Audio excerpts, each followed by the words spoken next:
direct action where people occupy an area for a protest. The Greensboro sit-in was influenced by Martin Luther King and his nonviolent protest that was trying to reduce segregation. After many days of the sit-ins, the African American college students were successful in the reduction of segregation. The Birmingham Campaign. In the spring of 1963, activists in Birmingham, Alabama, launched one of the most influential campaigns of the civil rights movement, the Birmingham Campaign. It was the start of many protests, segregation laws in the city. It is considered one of the major turning points in the civil rights movement. Freedom rides. A freedom ride is where an interracial group would board buses destined for the South. It is where the whites sit in the front and the blacks sit in the back, and vice versa. Violent response made people rally around the protesters and hate the government for hurting innocent civilians. March on Washington. After Birmingham, President Kennedy proposed a new civil rights bill to show that the bill had widespread support. Civil rights groups united to organize the March on Washington. There was no violence. The event received extensive media coverage. Civil rights in 1964. The Civil Rights Act of 1964 is a landmark civil rights and U.S. labor in the United States that outlaws discrimination based on race, color, religion, sex, and national origin. It ended unequal application of voter registration requirements and racial segregation in school. Malcolm X. Malcolm X was the primary spokesperson for the Nation of Islam in the 1960s. Malcolm X was one of the well-known civil rights leaders that got assassinated. He traveled to the heart of Islam and viewed whites in a different way. The Student Nonviolent Coordinating Committee. The Student Nonviolent Coordinating Committee, or SNCC, was created in 1960 to coordinate sit-ins, support their leaders, and publicize their activities. SNCC was formed by students whose purpose was to coordinate a nonviolent attack on segregation and other forms of racism. Mississippi Freedom Summer. Freedom Summer, or Mississippi Summer Project, was a volunteer campaign in the United States launched in June 1964 to attempt to register as many African American votes as possible in Mississippi. The Mississippi Freedom Summer was successful in letting the blacks vote for their own rights. MLK assassination. MLK got assassinated on April 4, 1968. His death shocked a country rocked by riots, civil discourse, and controversies, civil rights. Black Panthers. The Black Panthers were formed in California in 1966. Black Panthers believed that the nonviolent campaign where Martin Luther King had failed and any promised changes to their lifestyle would take too long to be implemented or simply not introduced. That's all. Good, everyone. All right, the Cold War. The Cold War was basically two of the most powerful countries in the world facing off against each other. The U.S. versus the Soviet Union. As these two countries never went to war, they were on the brink of war for over 40 years. It became more of a spying contest between these two countries because there's very limited communication between them. And other kinds of contests like the space race and technology races to see who could advance faster. As there's actually no real direct war between them, there were proxy wars, such as Vietnam and other conflicts like Congo, Cuba, and the Dominican Republic. The reason there are so many conflicts is these two countries had very different views. The Soviet Union believed in communism, and the U.S. believed in capitalism and democracy, basically. These are extremely stressful times. Oh, wait, my bad. The domino effect is one of the reasons why the U.S.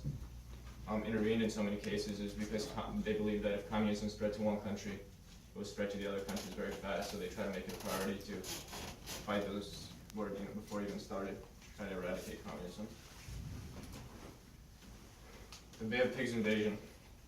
In 1959, Fidel Castro rose to power, and he quickly reduced American influence on Cuba in the 1960s. He also became very close with the Soviet Union, and the US did not like that at all. President Eisenhower created a program to train 1,400 Cubans that immigrated to Florida to start an invasion in Cuba to assassinate Fidel Castro. As Kennedy did not like the plan, he went with it anyways. The plan was to first take the Cuban Air Force. Unfortunately, the plan fell apart because it was leaked to Fidel Castro. But they kept going with the plan anyways, and they sent troops to the Bay of Pigs, which was the coast, what the coast is called, where the Cubans landed. Unfortunately, the U.S. failed to take out a communication system left on the coast, and Fidel Castro heard everything that was going on, and he sank ships carrying the Cubans, and everyone pretty much died. It was a disaster. The Cuban Missile Crisis is the closest the world has ever come to war, as Sal said.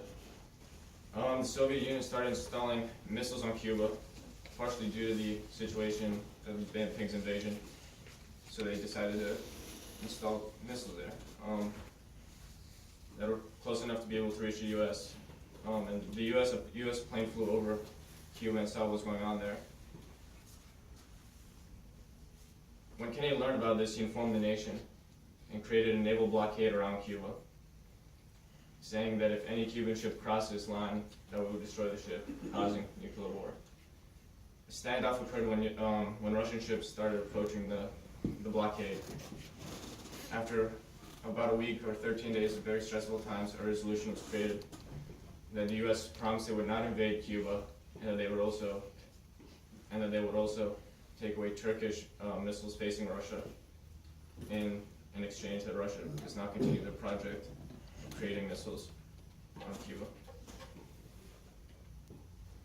Vietnam, as Sal said, Vietnam was when the communists in the north and Vietnam in the south was not communist.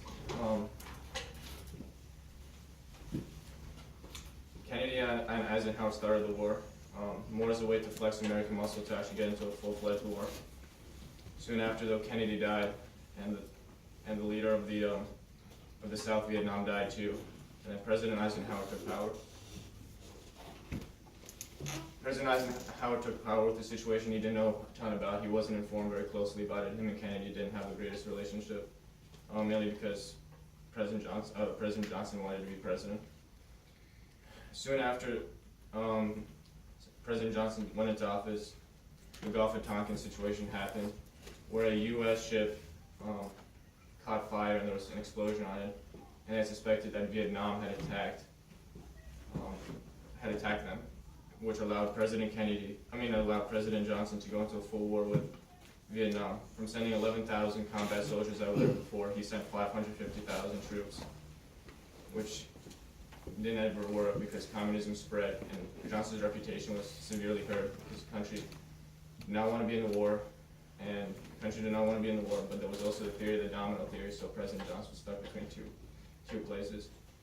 At the end, Vietnam was very costly. 60,000 Americans died, 150,000 Americans were injured, and 500,000 Vietnamese people were killed in the war, and communism still spread. Thank you, everyone. The first supercomputer. The first supercomputer was invented by Seymour Cray in August 4, 1969.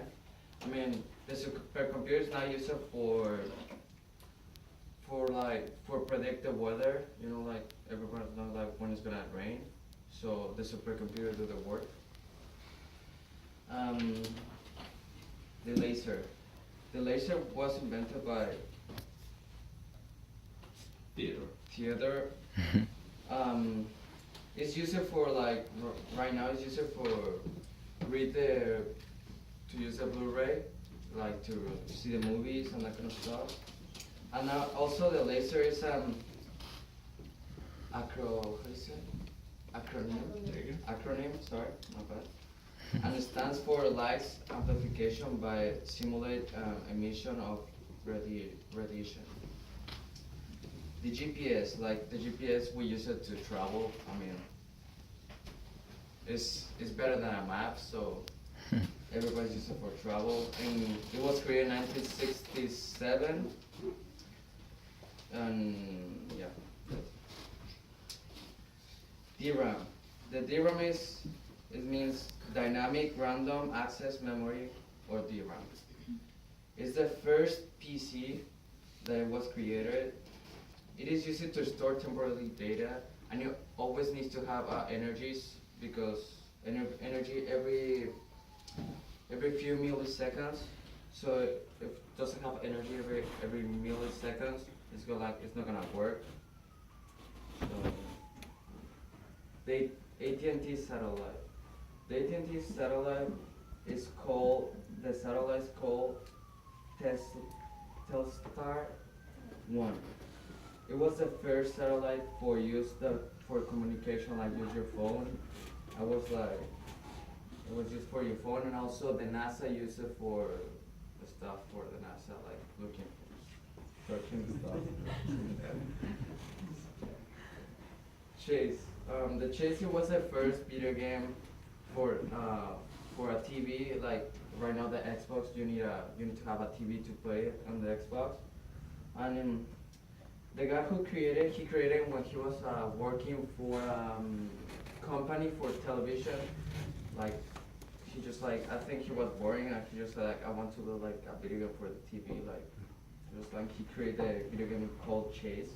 I'm not sure how it was it, but.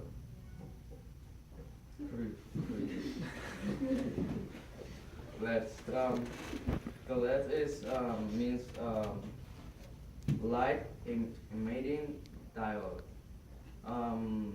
The LED was created by Nick Holland Jack.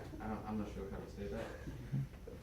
And he was named the father of the LED because he created the LED. And he used to work in scientific to General Electric, and he created in 1962. The first cassette tape, oh no, sorry, my bad. The Bureau of the Internet. The Bureau of the Internet was created by Robert E. Kane. Oh, I don't know how to say that.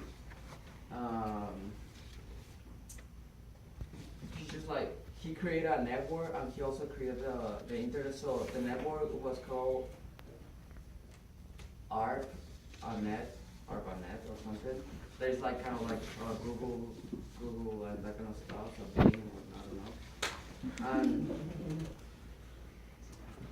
And this actually it didn't work for people like us. It was used for the military guys, because I think it was a very good advantage to have information from other parts.